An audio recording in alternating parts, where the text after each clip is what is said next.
금리 인하를 이제 목전에 두고 있는데 이것을 시장이 얼마만큼 반영을 했느냐, 그리고 과거 대비해서 얼마만큼의 강도냐라고 놓고 봤을 때는 정말 유례 없는 선반영의 강도다라고 좀 보실 수 있을 것 같아요. 실제로 9월달에 연준이 50bp 인하를 했음에도 불구하고 금리가 올랐었단 말이죠. 그렇죠. 한국도 마찬가지로 선반영을 미리 해놓고 지금 대기하고 있는데 실제로 10월달에 금리 인하를 하면 금리가 더 내려갈 수 있겠느냐? 그렇지는 않은 것 같다. 두 번째로는 대선인데 누가 이길지 정말 알 수가 없는 것 같아요. 오리무중이라는 단어가 딱 맞는 것 같은데 누가 이길지 모른다라고 하게 되면은 투자자 입장에서는 관망세를 취할 가능성이 좀 높다라는 거고 그렇게 하게 되면 전 4분기 전체적으로 봤을 때 채권금리, 국고채 금리가 추가적으로 내려갈 여력은 굉장히 조금 제한적이다. 금리가 조금 더 올라갈 여력이 좀 있는 게 4분기 초중반이지 않겠느냐라고 좀 생각을 합니다.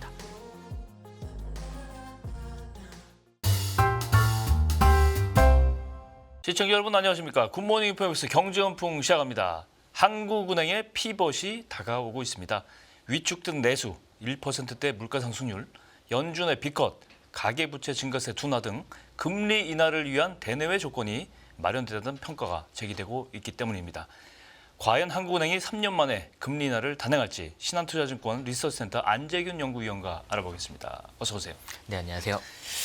자, 11일 기준금리를 한국은행이 이제 결정을 금통위를 통해서 하죠. 시장에서는 지난 21년 8월 이후 3.5%에 묶였던 기준금리가 이번에는 0.25% 포인트 정도 내려갈 것이다. 이렇게 보고 있는데요. 어떻게 보세요? 네, 저도 10월 달에 기준금리 25bp 인하를 예상을 하고 있고요. 네. 가장 큰 근거가 우리가 이제 8월로 넘어갔을 때 기준금리 동결 배경을 봐야 되는데 네. 가계부채 증가세를 굉장히 걱정했었던 한국은행을 떠올릴 수가 있어요. 그렇죠. 그렇기 때문에 8월 금통위부터 지금까지 어떠한 것들이 이제 바뀌었느냐를 우리가 핵심적으로 봐야 되는 거고 예. 그 핵심에는 주택담보대출 중심의 가계부채 증가세의 속도에 있다라고 좀 보시면 될 것 같습니다. 6월달하고 8월달까지 보시면은 이게 월간으로 5대 시중은행들의 주택담보대출 증가세가 주간 평균으로 1.5조 원씩 늘었었어요. 예. 근데 9월 들어서는 이제 이게 1.4조 원대로 좀 내려왔습니다. 많이 줄었군요. 많이까지는 아니에요. 사실 오름폭이 준 거죠. 네, 오름폭이 이제 좀 증가세가 둔화가 둔화된 됐다라는 거죠. 거고 여전히 4월달, 5월달 우리가 이제 주택 경기가 과열되기 전에 4월, 5월 평균을 보면은 1.1조 원 정도이기 때문에 여전히 높습니다. 그렇지만 9월 달에 이제 스트레스 DSR 2단계도 도입을 했고 그 다음에 시중은행들의 대출 금리도 올라가면서 이제 주담대 증가세가 다소 조금 둔화가 됐다라는 것을 우리가 확인할 수가 있고 정부의 이러한 노력들이 일회성이 아니기 때문에 10월 달, 11월 달 더 줄어들 것 같다라고 좀 보게 되면은 10월 달에 기준금리 인하하는 거는 충분히 가능할 것 같습니다. 그렇죠. 말씀하신 대로 이제 부동산 시장이라든가 가계부채 등 이 금융 안정성을 고려할 때는 이제 금리를 내릴 때가 이제 어느 정도 된 것 같다 이렇게 되는데, 근데 이제 고용 시장 지표라든가 내수 시장 지표를 보면 조금 네. 이렇게 내려도 되나? 라는 생각이 좀 들어요, 사실. 이 지표 분석이 좀 필요할 것 같습니다. 네, 우리나라가 그 실업률은 계속적으로 낮은 상태고 네. 그 다음에 취업자 증가수도 아직까지는 플러스가 좀 나오고 있기 때문에 한국의 고용 상황을 놓고 보면은 금리 인하가 필요할까라는 생각을 가져볼 수는 있어요. 네. 그렇지만 우리가 고용 시장에서 취업자 수의 이제 퀄리티적인 측면을 보시면은 25세에서 34세 그 프라임 노동 계층의 증가 속도는 사실 그렇게 높지가 않죠. 우리가 청년층의 실업률은 8%가 넘어가잖아요. 그렇죠. 그러한 것들을 좀 보게 되면은 과연 이 노동시장이 질적으로도 괜찮은 상태냐 항상 의구심이 들 수밖에 없습니다. 그러네요. 두 번째로는 이제 임금에 대한 부분인데 예. 우리나라는 이 정액급여 그리고 특별급여, 초과급여로 이렇게 나뉘게 되는데 네. 초과급여는 이제 일을 많이 했을 때 받을 수 있는 우리가 흔히 인센티브죠. OT라고 부르는 맞습니다. 그런 네. 것도. 근데 이게 사실은 지금은 이제 52시간제 도입 이후에는 많이 늘지는 못하고 있는 거고 그렇죠. 결국에는 특별급여인데 지난해의 기업들의 실적이 그렇게 좋은 상태가 아니고 이제 올해는 좀 좋아졌죠. 반도체 중심으로. 내년도에는 특별급여가 좀 올라갈 거다라고 좀 볼 수는 있지만 아직까지는 정액급여와 특별급여 이 합친 급여들의 증가 속도는 물가 상승률을 쫓아가지 못합니다. 그러면 이 고용 상황이 계속적으로 내수를 지탱해 줄 수 있는 상태냐? 그렇지 않을 거다라는 게 벌써 1년 넘게 지금 유지가 되고 있다라는 거고요. 예. 그래서 저는 고용 상황은 우리가 취업자 수 증가만 볼 게 아니라 그런 임금 지표들까지 고려했을 때는 금리 인하 명분으로서는 충분히 볼 수 있다라고 좀 말씀드릴 수 있을 것 같습니다. 쉽게 말해서 우리가 조금 문제점을 지적할 때 내 월급만 안 오르고 다 맞습니다. 올랐다. 네, 이런 얘기하잖아요. 정말 제 그렇죠. 월급만 안 오른 거죠. 그렇죠. 그렇게 그 말씀하시는 거고 네. 고용 지표가 개선된 것처럼 보이지만 사실은 청년층의 네. 고용은 여전히 좀 부진하다. 답답하다. 네, 그걸 봤을 때는 이제 통화 정책 방향을 이제 적극적으로 쓰기가 좀 네. 불안한 상황이고 한 방향으로 계속 어떻게 바꾸기가 좀 어렵잖아요. 네. 어떻게 전개가 될 것 같습니까? 인하에 대한 방향성은 이제 설정을 하고 돌입을 해야 될 것 같아요. 근데 이제 그 속도가 어떻게 될 것이냐인데 우리가 인하 속도를 결정하는 요인은 이제 인하 폭이 있을 수가 있고 예. 그 다음에 연속적인 인하가 가능할 거냐에 대한 부분인데 사실 그 부분은 쉽지 않을 것 같아요. 우리가 이제 대화의 첫 부분으로 넘어가게 되면은 가계대출에 대한 문제를 말씀드렸잖아요. 예. 그 부분이 우리나라가 OECD 기준으로는 세계 3위란 말이죠. 가계부채 그렇죠. 비율이 예. 호주, 스위스 다음일 거예요. 예. 그렇기 때문에 이게 굉장히 높은 상태에서 금리 인하를 줬을 때 부동산 경기를 다시 재자극할 가능성은 충분히 높을 수가 있다라는 거고 네. 우리가 제가 4월, 5월보다는 6월, 8월에 이제 가계부채 증가세와 비교를 했는데 예. 6월 달이면은 결국에는 4월, 2월, 4월 들어서 금통위가 다소 조금 이제 도비시하게 변하게 되면서 금리 인하 가능성에 대한 부분들을 조금씩 언급을 할 때였어요. 그래서 시중에 대출 금리가 낮아지게 됐고 그래서 주택담보대출이 늘어나게 되면서 주택 경기가 이제 활성화가 되는 이 모습들을 봤다라고 하게 되면은 한국은행이 금리 인하의 필요성을 인정을 하고 이제 그 인하에 돌입을 할 수는 있겠지만 인하 폭이라든지 미국처럼 50bp는 당연히 어려울 거고요. 예. 그리고 인하 속도 연속적인 인하면은 10월달에 인하하고 저희 11월달에 또 할 수도 있는데 이러한 의견들을 표시하기에는 굉장히 조금 신중한 면이 좀 있을 거다라고 좀 판단을 해볼 수 있을 것 같습니다. 이런 상황 속에서 이제 시장에 관심을 모으는 이벤트가 하나 있어요. 영국 파이낸셜 타임즈 스톡 익스체인지 러셀, FTSE 러셀이라고 부르는데 이 회사가 이제 9일 새벽 5시 우리나라 시간으로 네, 우리나라의 세계 국채 지수 WGBI 편입 여부를 이제 결정을 하는데 네, 이번이 처음은 아니에요. 편입에 도전하는 게 네 번째입니다. 맞습니다. 막말로 이제 사수를 하는 건데 일단 이 세계 국채 지수가 뭔지 좀 설명을 해주세요. 세계 국채 지수는 그러니까 여러 가지 지수들이 있어요. 대표적인 게 이제 바클레이 지수 그것도 있고 그 다음에 유명한 게 이제 FTSE의 이제 월드 가버먼트 본드 인덱스 WGBI라고 이제 하게 되는데 이것은 어떤 거냐면은 세계에 이제 수많은 뭐 국고채를 트레이딩을 하는 펀드들이 있는데 네. 그들이 이제 벤치마크가 필요할 거잖아요. 그렇죠. 그것을 따라갈 수 있는 지수 중에 하나라고 좀 보시면 됩니다. 가장 많이 추종하는 지수는 말씀드린 대로 바클레이 이 지수를 많이 우리가 쓰게 되는데 JP 모건 건도 있어요. 예. 그렇지만 이 WGBI도 그 중에 하나에 속할 정도로 굉장히 좀 크고요. 이게 추정하는 자금 규모가 얼마나 될지는 우리가 정확하게 파악하기 굉장히 어렵습니다. 그렇지만 이제 여러 자료들이라든지 아니면 추정하는 규모들을 좀 살펴보면은 대략적으로 한 2.5조 달러 정도가 어휴. 이 자금, 이 지수를 추종하는 펀드다라고 좀 보시면 됩니다. 그렇게 하게 되면은 이 지수가 이제 평균적인 벤치마크를 설정을 하게 되고 그 국가별로 이제 비중을 좀 나눌 수가 있어요. 그렇죠.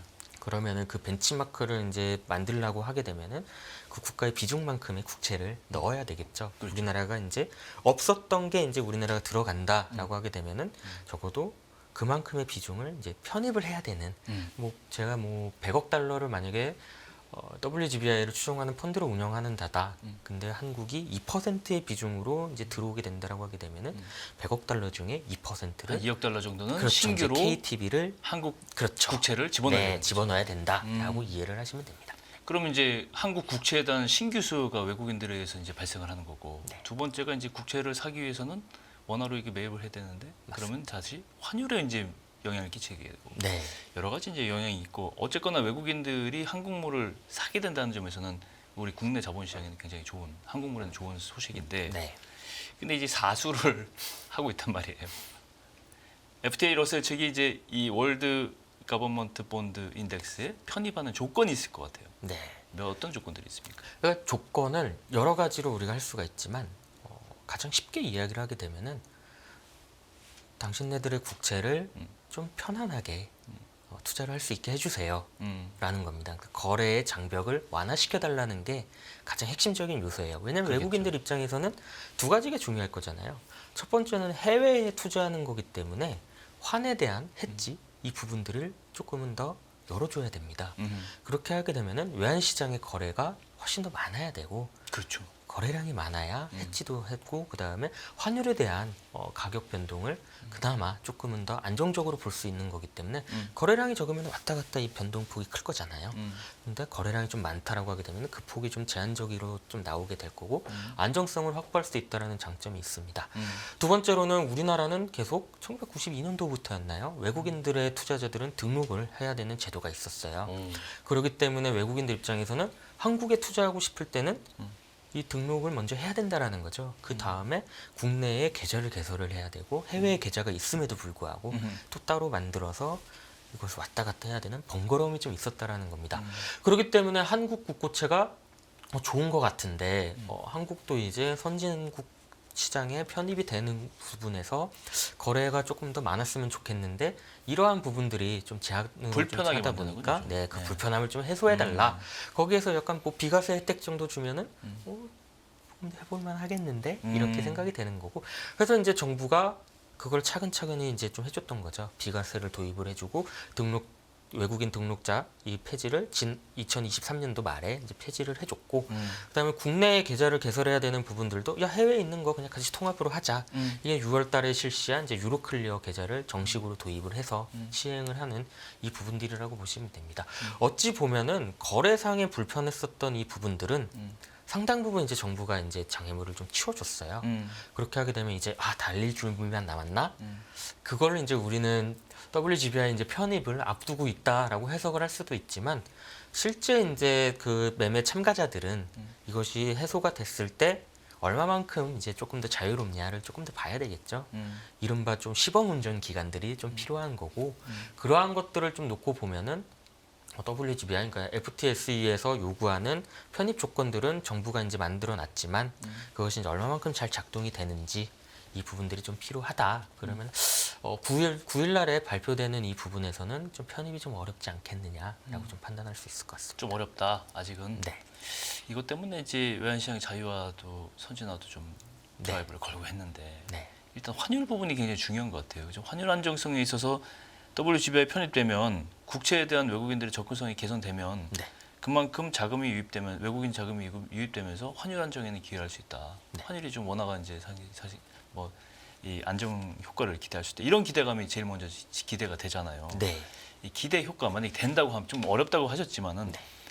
WGBI 편입이 됐을 때 기대할 수 있는 효과, 환율 안정성부터 좀 설명을 해주세요. 이게 사실은 10월 달에 안 된다고 하더라도 매년 3월, 9월에 이제 편입을 1년에 2번 심사를 하는 거죠. 심사를 하기 때문에 올해 10월에 안 된다 그러면은 내년 3월 다시 기대를 해볼 수 있는 거고 늦어도 내년 9월 또 한 번에 두 번의 기회가 아직까지 좀 남아 있다라는 것을 좀 고려해 보면은 예. 사실 이번 주에 이 편입이 불발됐다라고 해서 실망할 필요는 없을 것 같아요. 야 이거 안 됐으니까 장애물을 다시 쏴 이런 거는 절대 아니겠죠. 예. 그렇게 아닐 거기 때문에 편입이 기본적으로는 내년도까지는 충분히 된다라고 좀 봤을 때 대략적으로 2.5조 달러의 추종 자금들이 있기 때문에 거기서 한국에 예상되는 비중은 2% 정도예요. 그러면은 한 그것도 추정입니까? 그렇죠, 추정입니다. 추정이죠. 그러면 최대 500억 달러 정도가 이제 들어올 수 있다라고 우리가 좀 계산을 해볼 수가 있는데 이게 그 한꺼번에 들어오면은 당연히 안 되겠죠. 왜냐면은 원화 가치를 급격하게 강세를 만들 그렇죠. 가능성이 있고 환율 시장의 교란을 충분히 일으킬 수가 있는 자금들의 규모입니다. 네. 그리고 어느 펀드들이 그걸 한꺼번에 사겠어요. 그렇죠. 가격의 변동도 있을 텐데 네. 이제 기간을 충분히 두고 하겠죠. 대체적으로 2010년도에 남아공이라든지 멕시코 먼저 들어갔었던 사례를 좀 놓고 보면은 1년에서 1년 반 정도의 기간들이 좀 있더라라고 좀 보시면 됩니다. 그리고 10월 달에 안 된다고 해도 3월 달에 된다라고 우리가 봤을 때는 6개월 전부터 자금 수요가 들어올 여지가 있어요. 가만히 곰곰이 생각을 해보면은 내가 이제 큰 펀드의 운용자인데 이게 이제 편입이 야 올해 안 되더라도 내년 3월에 된다. 지금부터 미리미리 조금 담아야 되는 거 아니야? 라는 생각을 할 수가 있다라는 거죠. 실제로 7월달 이후부터 외국인들의 국고채 현물 매수는 계속적으로 늘어서 지난달에는 7조 원이 넘었습니다. 대비를 하고 있다 이렇게 대비를 그런 약간 움직임이 그렇게 있다. 이게 근데 100% 우리가 확신을 할 수가 없죠. 외국인들을 붙잡고 야 너 WGBI 펀드 샀니? 이렇게 얘기할 수는 없는 거고 그렇죠. 또 잡았다라고 해서 얘가 나 그거 샀는데 라고 이야기할 리는 없잖아요. 맞아요. 다만 근데 자금 규모가 7월 달에 2조 원에서 8월 달에 4조 원 그리고 7조 원으로 이렇게 는다라는 것을 좀 보게 되면은 그 외국인들이 조금씩은 들어올 만한 여지가 좀 있겠구나라고 좀 보시면 될 것 같고 대체적으로 저는 1년 반 정도 기간 동안에 우리가 추정할 수 있는 자금의 규모가 좀 들어온다라고 하면은 월 평균적으로 한 1.5에서 2조 원 정도씩의 플러스 효과가 좀 나올 수 있지 않겠느냐라고 좀 보시면 될 것 같습니다. 아무래도 그렇게 되면 환율 안정에는 상당히 기여를 하겠네요, 그죠? 네, 그래서 조금씩 9월 정리적으로 달 들어오긴 한다면. 네, 9월달, 10월달에도 외국인들의 국고채 현물 순매수가 늘어나다 보니까 환율의 안정에 우리가 그건 이제 약달러에 대한 부분도 있었고 그 다음에 연준의 금리 인하 이 부분들도 좀 있었겠지만 외국인들의 자금도 조금 더 들어왔었던 부분들이 원달러 환율이 1,300원 깨지는 거 아니야라고 우리가 잠깐 기대할 만큼의 그 환율 안정이 좀 나왔었던 부분들은 충분히 우리가 생각할 수 있는 기대 효과라고 생각할 수 있을 것 같습니다. 제가 궁금해서 그런데 WGBI에 그 편입된 국가들 숫자도 비밀인가요? 아니요, 그거는 공개돼 홈페이지에 있어요? 네, 나올 아, 수가 그렇군요. 있고요. 그리고 제가 못 그 봤네요. 지수 내에 네. 국가들의 비중들이 좀 이렇게 있기 때문에. 근데 다만 근데 뭐 신흥국 지수가 있고 앞에서 남하고 그러니까요. 멕시코는 네. 신흥국인 네. 거고 우리나라는 이제 선진국 지수에 선진국 지수에 편입돼 정확하게 있기는, 그렇죠. 선진국의 네. 비중들이 다 이렇게 나온다라고 좀 보시면 될 것 같습니다. 그렇군요. 어쨌건 어렵다고 말씀하셨는데 이 효과가 점진적으로라도 좀 계속 있었으면 좋겠다라는 생각이 네. 드는데요. 그래서 저는 10월 달에 안 된다고 하더라도 외국인들은 조금씩 더 들어올 만한 여지는 좀 있을 것 같다라고 좀 해석을 할 수 있을 것 같습니다. 이렇게 이벤트도 있고 이제 한국은행 피벗도 있고 사실은 미국 대선도 앞두고 있고 네. 참 4분기에는 굉장히 채권 시장에 그 영향을 줄 만한 이벤트들이 많아요, 사실. 네. 근데 이 4분기 채권 시장 전망이 이게 굉장히 난해할 텐데 난해해서 지금 사실 보고서가 좀 천천히 나오는 게 아닌가 싶은데 안영구 위원님이 증권가에서 제일 먼저 채권 전망 4분기 전망 쓰셨어요. 네. 아직 제가 다 읽지 못했는데 이 채권 시장 좀 분석 전망 소개 좀 해주세요. 네. 사실은 10월 달부터가 이제 4분기 시작이기 때문에 예. 4분기가 시작되기 전에 내야 분기 전망인 거고 예. 분기가 좀 시작된 어려우셨죠, 다음에 사실 네, 좀. 네. 나오는 거는 좀 어렵기 때문에 네. 약간의 이제 9월 말 정도에 작업을 좀 했었다라고 좀 보시면 될 것 같고 말씀 주신 게 참 와닿습니다. 왜냐하면 정말 우리가 해석해야 될 이벤트들이 굉장히 좀 많다라는 거죠. 금통위도 있고 미국 대선도 있고 WGBI도 10월 달에 연기가 되면서 FOMC도 있고. 또. 네, 여러 가지가 좀 있는데 그럴 때마다 우리가 조금 지켜봐야 되는 거는 금리 인하를 이제 목전에 두고 있는데 이것을 시장이 얼마만큼 반영을 했느냐 그리고 과거 대비해서 얼마만큼의 강도냐라고 놓고 봤을 때는 정말 유례 없는 선반영의 강도다라고 좀 보실 수 있을 것 같아요. 실제로 9월 달에 연준이 우리가 추석 때 쉬고 있는 동안에 이제 50bp 인하의 가능성이 커졌고 실제 이제 50bp 인하를 했음에도 불구하고 예. 금리가 올랐었단 말이죠. 그렇죠. 이러한 것들을 놓고 봤을 때 한국도 마찬가지로 선반영을 미리 해놓고 지금 대기하고 있는데 실제로 10월 달에 금리 인하를 하면 금리가 더 내려갈 수 있겠느냐 그렇지는 않은 것 같다라고 지금 판단을 할 수 있을 것 같고요. 두 번째로는 대선인데 누가 이길지 정말 알 수가 없는 것 같아요. 오리무중이라는 단어가 딱 맞는 것 같은데 해리스가 이기든지 트럼프가 이기든지 각마다의 이제 우리가 계산 방식은 좀 세워야 돼요. 네. 당연히 트럼프가 된다라고 하면은 위험 자산이 조금 더 좋을 거다라는 우리가 판단을 할 수가 있는 거고 예. 해리스는 좀 아닐 거다라고 생각을 할 수 있겠죠. 다만 근데 한국 국방이나 경제 측면에서는 해리스가 유리하다라고 좀 우리가 요약을 할 수가 있는데 누가 이길지 모른다라고 하게 되면은 투자자 입장에서는 관망세를 취할 가능성이 좀 높다라는 거고 그렇게 하게 되면 저는 4분기 전체적으로 봤을 때 채권 금리, 국고채 금리가 추가적으로 내려갈 여력은 굉장히 조금 제한적이다. 오히려 조금 올라가는 측면을 우리가 조금 더 고려를 해야 된다라고 좀 보시면 될 것 같고요. 얼마나 선반영이 됐을까가 이제 관건인데요. 그죠? 네, 제가 우리가 여러 가지 방법들로 판단을 할 수 있지만 대체적으로 국고 3년 금리 우리가 좀 기준점으로 잡는 예. 금리가 기준금리 대비해서 얼마만큼 내려가 있느냐 이른바 역캐리 정세인데 이것이 거의 뭐 50bp를 넘어가 있는 상태이기 때문에 최소 2번에서 3번 정도까지 시장은 감안을 하고 있다라고 좀 우리가 평가를 할 수 있을 것 같고요. 그렇겠네요. 그렇게 하게 되면은 2번 정도의 인하 때까지는 금리가 더 내려가기에는 조금 어려운 이 상태이지 않겠냐. 그리고 마지막으로는 내년도에 국고채 발행을 40조 원 이상 늘리겠다라고 8월 말에 이야기를 했고 그렇죠. 그것을 한 차례 또 홍역을 겪었었잖아요. 예. 이게 이제 4분기 내내 이제 내년도 예산안을 두고 국회에서 이제 티격태격을 할 텐데 네.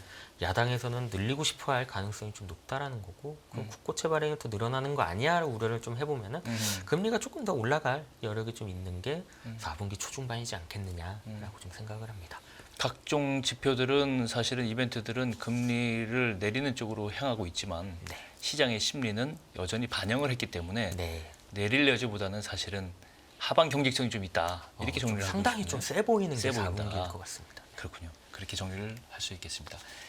네, 신한투자증권 리서치센터 안재균 연구위원님과 금리 얘기 한번 다 종합해서 살펴봤습니다. 오늘 말씀 고맙습니다. 네, 감사합니다.